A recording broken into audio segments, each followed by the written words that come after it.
નમસ્કાર વિદ્યાર્થી મિત્રો, સ્વાગત છે તમારું HNG સ્ટડી પોઈન્ટ યુટ્યુબ ચેનલના એક નવા વિડીયોમાં। તો આજે આપણે જે છે મુખ્યમંત્રી યુવા સ્વાવલંબન યોજના અંતર્ગત કેટલી સ્કોલરશિપ મળવાપાત્ર રહે છે, કેવી રીતે અપ્લાય કરવું અને સાથે સાથે કયા કયા ડોક્યુમેન્ટ જોઈશે એની સંપૂર્ણ ચર્ચા આજના આ વિડીયોની અંદર કરવાના છીએ। મુખ્યમંત્રી યુવા સ્વાવલંબન યોજના હેઠળ ડિજિટલ ગુજરાત સ્કોલરશિપના જેમ જ સ્કોલરશિપ પ્રોવાઈડ કરવામાં આવે છે। તો આજે આપણે વિડીયોમાં એની સંપૂર્ણ ચર્ચા કરીશું અને જો ચેનલ પર નવા હોય તો ચેનલને સબસ્ક્રાઇબ કરી ટેલિગ્રામ ચેનલની લિંક ડિસ્ક્રિપ્શન અને કોમેન્ટની અંદર પિન કરેલી છે, તો ત્યાંથી જરૂરથી જોઈન કરી લેજો જેથી આવી તમામ અપડેટ છે સૌથી પહેલાં તમારા સુધી પહોંચી રહે।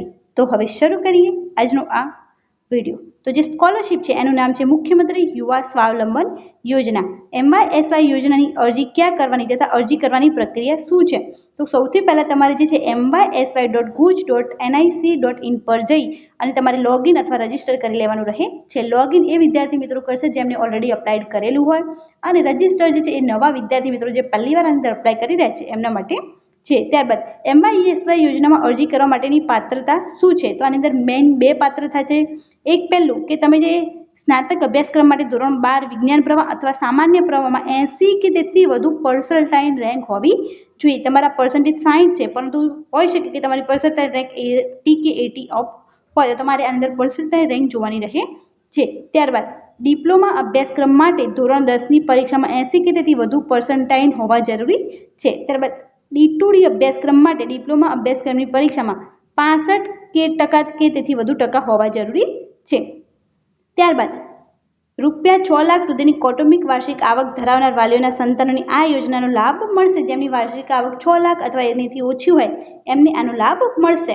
MYSY યોજનાની અરજી કોલેજના કયા વર્ષમાં કરી શકાય? તો તમે પહેલા વર્ષની અંદર તમારે આ અરજી કરવાની રહે છે, પરંતુ જો તમે પહેલા વર્ષની અંદર ભૂલી ગયા હોય અને સેકન્ડ યરમાં અપ્લાય કરી રહ્યા હોય તમે જે છે ડિલેડ એપ્લિકેશન આવો ઓપ્શન તમને MYSY સ્કોલરશિપના પોર્ટલ ઉપર જોવા મળી જશે। તો તમે ડિલેડ એપ્લિકેશન જે છે એ કરી અને તમારું ફોર્મ જે છે તે ભરી શકો છો। ત્યારબાદ MYSY યોજનાની રિન્યુઅલ સહાયની અરજી કેવી રીતે કરવી તથા MYSY યોજનાની રિન્યુઅલ પ્રક્રિયા સહાય શું રહેશે? તો તમારે આની અંદર તમે ફર્સ્ટ યરમાં અંદર અપ્લાય કરેલું હશે તો સેકન્ડ યરની અંદર તમારે લોગિન કરવાનું રહે છે। લોગિન કર્યા બાદ તમને રિન્યુઅલ એપ્લિકેશન એવો ઓપ્શન જોવા મળી જશે, ત્યાંથી તમારે જે છે તમારી એપ્લિકેશન જે છે તે રિન્યૂ કરાવી લેવાની રહે છે। ત્યારબાદ કોલેજમાં અભ્યાસક્રમના દરેક વર્ષમાં MYSY યોજનાની શિષ્યવૃત્તિ મેળવવા માટે અરજી કરવાની હોય છે? તો આનો જવાબ છે હા। તમારે દર વખતે એપ્લિકેશન જે છે ફરીથી કરવાની રહે છે કે આની અંદર તમે સેકન્ડ યરમાં હોય તો તમારે ફર્સ્ટ અને સેકન્ડ સેમની અંદર જે છે પાસ થયેલું હોવું જોઈએ, તે બધા ડોક્યુમેન્ટ અપલોડ કરવાના રહે છે અને આ સ્કોલરશિપ માટે તમારે રિન્યુઅલ એપ્લિકેશનનો એક ઓપ્શન જોવા મળશે જ્યાંથી તમે જે છે આની રિન્યુઅલ કરી શકો છો। ત્યારબાદ MYSY યોજનાની અરજી કરવા માટે અરજી કરતા વિદ્યાર્થીઓના કેટલા પર્સન્ટાઇલ એટલે કે ટકા હોવા જરૂરી છે? તો આની અંદર પર્સન્ટાઇલની વાત કરવામાં આવી છે તો એમને 3 વિભાગમાં આપેલું છે કે સ્નાતકમાં હોય તેમણે ધોરણ 12ની અંદર 80 કે તેથી વધુ પર્સન્ટાઇલ રેન્ક હોવા જોઈએ, તો એ જ વિદ્યાર્થી મિત્રો આની અંદર એલિજિબલ થશે। ત્યારબાદ ડિપ્લોમા અભ્યાસક્રમ માટે ધોરણ 10ની પરીક્ષામાં 80 કે તેથી વધુ પર્સન્ટાઇલ હોવા જરૂરી છે। જો તમે ડિપ્લોમામાં અભ્યાસ કરવા માંગો છો તો તમારે 80 કે તેથી વધુ પર્સન્ટાઇલ હોવા જરૂરી છે। ત્યારબાદ D2D અભ્યાસક્રમ માટે ડિપ્લોમામાં અભ્યાસક્રમની પરીક્ષામાં 65% કે તેથી વધુ ટકા હોવા જરૂરી છે। ત્યારબાદ MYSY યોજનાની સહાય માટે અરજી કરવા કયા કયા ડોક્યુમેન્ટ્સ જરૂરી છે તથા ડોક્યુમેન્ટ્સ જમા કરાવવાની પ્રોસેસ શું છે? તો MYSY યોજનાની સહાય માટે અરજી કરવા નીચેના ડોક્યુમેન્ટ્સ છે તે રિક્વાયર્ડ રહે છે। જે ફ્રેશ અરજી કરી રહ્યા છે તો એમના માટે જે છે આધાર કાર્ડની સ્વપ્રમાણિત નકલ, ધોરણ 12 અથવા ધોરણ 12 અને 10 પાસ કરેલી માર્કશીટની સ્વપ્રમાણિત નકલ, ડિગ્રી ડિપ્લોમા અભ્યાસક્રમમાં પ્રવેશ મળ્યાનો પ્રવેશ સમિતિનો લેટર સ્વપ્રમાણિત નકલ, ટ્યુશન ફી ભર્યાની તમામ પહોંચની સ્વપ્રમાણિત નકલ, સેલ્ફ ડિક્લેરેશન અસલમાં જોઈશે, વાલીની આવકનું પ્રમાણપત્ર, મામલતદાર અથવા તાલુકા વિકાસ અધિકારીનું સ્વપ્રમાણિત નકલ, સંસ્થાના આચાર્યશ્રીની સંસ્થાના લેટર હેડ પર પ્રમાણપત્ર, હોસ્ટેલ પ્રવેશ તથા જમવાની પહોંચની સ્વપ્રમાણિત નકલ, બેંકમાં બચત ખાતાની પાસબુક પ્રથમ પાનાની સ્વપ્રમાણિત નકલ, ઇન્કમટેક્સ રિટર્ન સ્વપ્રમાણિત નકલ અથવા આવકવેરાને પાત્ર આવક ન થતી હોવા અંગેનું સેલ્ફ ડિક્લેરેશન જોઈશે।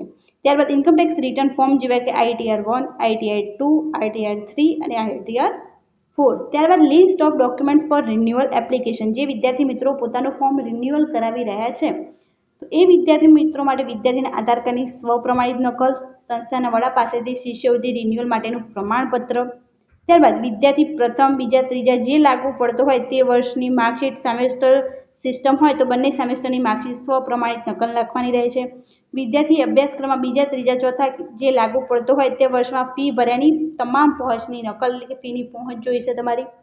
ત્યારબાદ હોસ્ટેલ પ્રવેશ તથા જમવાની તમામ પહોંચની સ્વપ્રમાણિત નકલ, વિદ્યાર્થીના બેંકમાં બચત ખાતાની પાસબુક પ્રથમ પાનની નકલ, ઇન્કમટેક્સ રિટર્નની સ્વપ્રમાણિત નકલ અથવા આવકવેરાની પાત્ર આવક ન થતી હોવા અંગેનું સેલ્ફ ડિક્લેરેશન અસલમાં જોઈશે. ત્યારબાદ ઇન્કમટેક્સ રિટર્ન ફોર્મ જેવા કે ITR 1, ITR 2, ITR 3 અને ITR 4 વિદ્યાર્થીઓએ તમામ ડોક્યુમેન્ટ ઓનલાઈન અપલોડ કરવાના હોય છે તથા હેલ્થ સેન્ટર ખાતે જઈ જમા કરાવવાના રહે છે. ત્યારબાદ MYSY યોજનામાં અરજી કરવા માટેની કૌટુંબિક વાર્ષિક આવક મર્યાદા શું છે? તો આની આવક મર્યાદા 6 લાખ છે.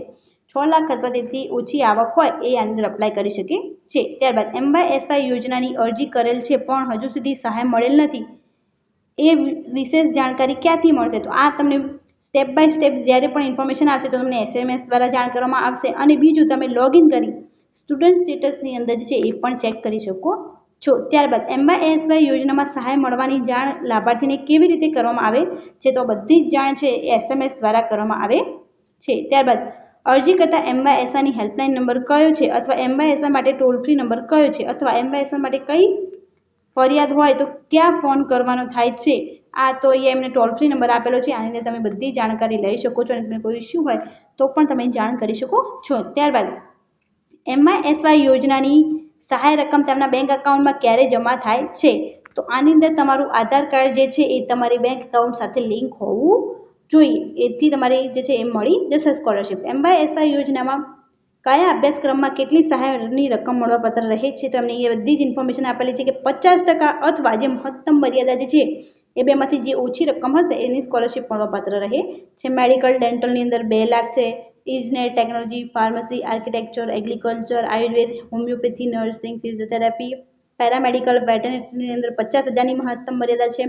ડિપ્લોમાની અંદર 25,000ની છે. BA, BCom, BSc, BBA, BCA ની અંદર 10,000ની છે. એ રીતે એમને બીજી પણ સહાયની જે છે એ એક્ઝેક્ટ ઇન્ફોર્મેશન આપેલી છે કે સાધન પુસ્તક સહાય છે એમાં પણ મહત્તમ મર્યાદા એમને અહીંયા આપેલી છે. આ રીતે એમને બધી જ ડિટેલમાં અહીંયા ઇન્ફોર્મેશન આપેલી છે અને તમે તમારા કોર્સ પ્રમાણે જે છે એની અંદર સિલેક્ટ કરી અને આનો લાભ લઈ શકો છો. MYSY યોજનાની શિષ્યવૃત્તિ મળવાની સાથે ડિજિટલ ગુજરાત કે અન્ય કોઈ સહાય કે લોન માટે અરજી કરી શકાય? તો આનો જવાબ છે નો. તમને બીજી કોઈ પણ ગવર્મેન્ટ સ્કોલરશિપ મળતી હોય તો તમે એની અંદર અપ્લાય કરી શકો નહીં. તમને કોઈ પણ એક જ ગવર્મેન્ટ સ્કોલરશિપની અંદર અપ્લાય કરી શકો છો. જે વિદ્યાર્થી મિત્રોને ડિજિટલ ગુજરાત સ્કોલરશિપ મળવાપાત્ર રહેતી નથી એ જ વિદ્યાર્થી મિત્રો જે છે આ સ્કોલરશિપ માટે જે અપ્લાય કરી અને આ સ્કોલરશિપ જે છે એ લઈ શકે છે. ત્યારબાદ MYSY યોજના અંતર્ગત મંજૂર થતાં કે પછી ખાતામાં સારી રકમ જમા થાય ત્યારે મોબાઈલમાં SMS કરવામાં આવે છે? તો હા, આનો જવાબ છે હા.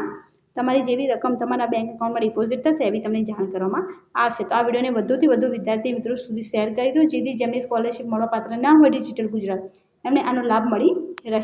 Thank you so much for watching.